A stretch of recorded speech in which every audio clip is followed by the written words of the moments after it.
महाविकास आघाडी गेली खड्ड्यात. आमच्यासाठी सावरकर आणि हिंदुत्व महत्त्वाचे आहे. स्वातंत्र्यवीर सावरकरांविषयी केलेले वक्तव्य खपवून घेतलं जाणार नाही, अशी ठाम भूमिका व्यक्त करीत काँग्रेस नेते राहुल गांधी नाशिकमध्ये आले होते. त्यांच्या तोंडाला काळे फासू असे खळबळजनक विधान शिवसेना उद्धव बाळासाहेब ठाकरे पक्षाचे उपमहानगर प्रमुख बाळा दराडे यांनी केलं आहे. दराडे यांच्या वक्तव्यामुळे नाशिकमध्ये महाविकास आघाडीत बिघाडी होण्याची शक्यता असून दराडे यांच्या या वक्तव्यापासून पक्षाने अंतर राखले आहे. स्वातंत्र्यवीर विनायक दामोदर सावरकर जयंती बुधवारी शहर परिसरात साजरी करण्यात आली. बाळा दराडे यांनी भगूर येथील स्मारकात जाऊन सावरकरांच्या प्रतिमेचे दर्शन घेतले. त्यानंतर माध्यमांशी संवाद साधताना त्यांनी महाविकास आघाडीत मिठाचा खडा पडेल असं वक्तव्य करून खळबळ उडवून दिले आहे. राहुल गांधी यांनी 2 वेळा स्वातंत्र्यवीर सावरकरांचा अपमान केला.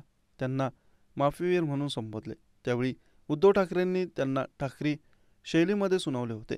पण आता नाशिकमध्ये ॲडव्होकेट मनोज पिंगळे यांनी राहुल गांधी यांच्याविरोधात उच्च न्यायालयात याचिका दाखल केली. त्यांना समन्सही बजावण्यात आला आहे. राहुल गांधी हे जर नाशिकमध्ये आले तर आम्ही आमच्या ठाकरी शैलीमध्ये शिवसैनिकांच्या स्टाईलमध्ये त्यांच्या ताफ्यावर दगडफेक करू आणि त्यांच्या तोंडाला आम्ही काळे फासू, असा थेट इशारा दराडे यांनी दिला. सावरकर यांच्या जयंतीनिमित्त घडलेल्या या प्रकारामुळे राजकीय वातावरण तापण्याची चिन्ह आहेत. दराडे यांच्या स्टंटबाजीमुळे आघाडीत बिघाडी होण्याची शक्यता आहे. दराडे हा शिवसेनेतील दुर्लक्षित कार्यकर्ता आहे.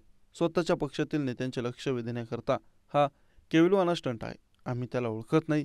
राहुल गांधींच्या सावलीपर्यंत जाण्याची त्याची कुवत नाही. त्याची गुन्हेगारी पार्श्वभूमी असून पक्षाने समज द्यावी.